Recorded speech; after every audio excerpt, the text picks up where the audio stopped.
E aí, pessoal, preparado para o último bloco da aula? Agora a gente vai falar sobre síndrome do Krupp ou infecções das vias aéreas médias. Basicamente vai falar de 3 quadros clínicos: laringo, traqueobronquite viral, Krupp viral ou laringite viral, você escolhe o nome. Tem a traqueite bacteriana e ainda tem a epiglotite ou supraglotite aguda.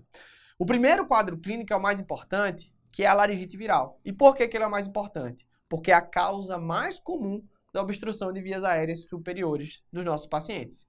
O pico de incidência ocorre ali, entre 1 a 6 anos de idade. E a etiologia, ela é viral, principalmente causada pelo para-influenza, mas também pode ser causada por outros vírus, como é o caso da influenza e do vírus sincicial respiratório.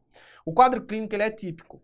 O meu paciente vai ter pródromos gripais, então vai ter obstrução nasal, vai ter rinorreia, vai ter tosse, pode ter febre.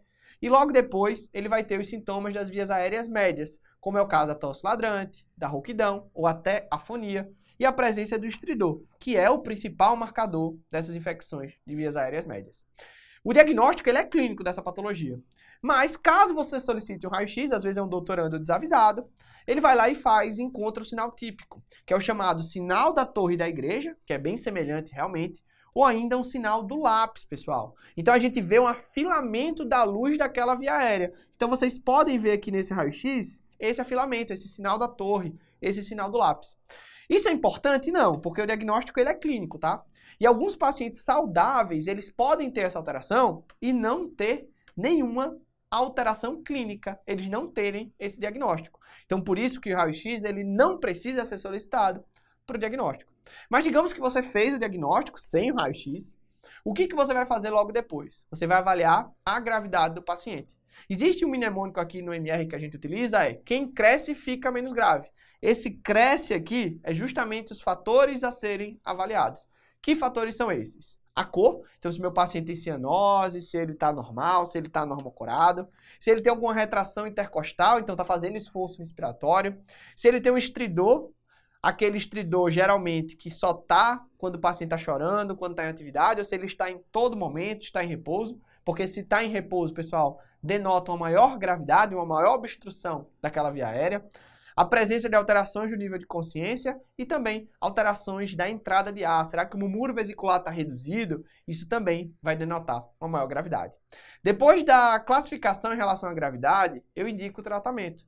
Naqueles casos leves, eu vou fazer apenas corticoide, a dexametasona, em geral oral, para não irritar o meu paciente, e vou fornecer a alta, obviamente orientando os sinais de alarme. Se meu paciente ele está com um quadro moderado, então ele tem um estridor que só aparece ali quando ele está em atividade, tem um desconforto respiratório mais leve, está normocorado, tem entrada de ar ainda boa. O que eu vou fazer? Nebulização com adrenalina. A adrenalina tem um efeito rápido, por isso que existe a necessidade da observação ali, ainda na emergência, por volta de 3 a 4 horas, para avaliar justamente como ele fica após o efeito da adrenalina passar. Além disso, eu também vou fazer o corticoide, que pode ser a dexametasona, sistêmico, oral, intramuscular, ou ainda mesmo a budesonina inalatória. Então, eu posso apenas fazer medicações inalatórias para esse paciente com quadro moderado. Já o quadro grave é um pouquinho diferente, porque eu vou fazer a nebulização com adrenalina, que é o principal tratamento ali na fase aguda, que tem uma resposta clínica muito rápida. Eu vou fazer a dexametasona, de preferência parenteral, intramuscular ou endovenoso, e vou indicar a internação no ambiente de terapia intensiva pela possibilidade de evolução com insuficiência respiratória. Então aqui é laringite viral. E agora a gente vai falar da Krupp bacteriana, né? E aqui principalmente traqueite bacteriana e epiglotite aguda, como a gente já falou. Lembrando que a traqueite bacteriana pode ter outro nome ali na prova, que a gente chama ali de Krupp pseudomembranosa, e aí vocês vão lembrar por que é esse nome. E a epiglotite aguda, agora mais chamada de supraglotite aguda. Quais são as diferenças? Vamos lá comigo. Na traqueite bacteriana, o agente etiológico principal é o Staphylococcus aureus. E o quadro clínico, ele é um mix, tá? Ele é um mix do paciente com uma laringite viral e com epiglotite aguda. Porque meu paciente, ele tem pródromos gripais, como se fosse uma laringite viral, mas ele evolui com toxemia. E a toxemia é da epiglotite aguda, é muito marcante. Esses pacientes com traqueite bacteriana vão ter prescrito antibiótico parenteral, que cubram principalmente o S. aureus, e serão intubados. E eles serão intubados tanto para evitar a evolução para a insuficiência respiratória, mas também como uma manobra terapêutica. Porque as membranas, por isso que é pseudomembranoso, podem se desprender, prejudicando a dinâmica respiratória.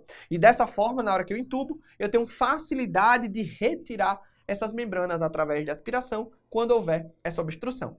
E uma coisa que aparece muito nas provas é isso aqui, ó, que no paciente com traqueite bacteriana não há resposta à adrenalina. Então o paciente tinha um pródromo gripal, chega lá na emergência, tem um certo grau de toxemia, mas o pessoal pensa assim, ó, poxa, a laringite viral é mais comum, taca-lhe adrenalina. Só que o paciente não melhora, aí você, epa, pode ser uma traqueite bacteriana, aí ó, antibiótico parenteral, intubação. Já na epiglotite aguda, pessoal, a gente está falando do agente etiológico que é coberto pelo programa vacinal, porque é causado pelo Haemophilus influenza tipo B. Por isso que você tem que ficar atento na hora da prova, quando ele fala de uma infecção de via aérea média num paciente que tem atraso vacinal. Se tem atraso vacinal, pode ser uma epiglotite aguda. E é muito grave, pessoal. Muito grave mesmo, que você pode ter até um dedo lhe ajudando. Porque esse paciente tem um quadro muito agudo, não tem pródromo nenhum, não tem pródromo gripal, tem aquela febre altíssima e tem toxemia. E essa epiglotite, porque tem um dedo, a epiglote fica inchada. E essa paciente que tem uma epiglote inchada pode ter esse raio-x aqui, ó. Olha, o dedo é o sinal do polegar. É uma epiglotite muito edemaciada.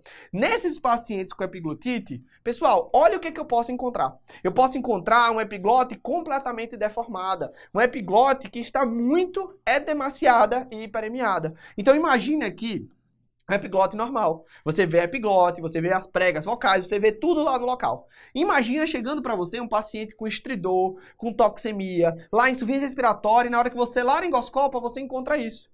Um epiglote completamente deformado. O que é que tu tem que fazer? Pessoal, tem que prescrever antibiótico de forma imediata e você vai intubar. E vai pedir para quem intube seja o mais experiente do seu plantão.